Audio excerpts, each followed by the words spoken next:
לנו רשות להשתמש בהם, אלא לראותם בלבד, נאמר על נרות החנוכה. איך מכינים נרות?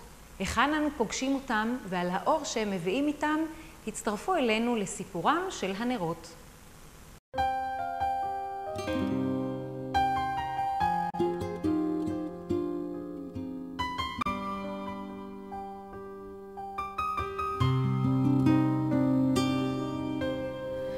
לפעמים נדמה שאין תקווה והכל נראה כל כך אפל ולא ידוע.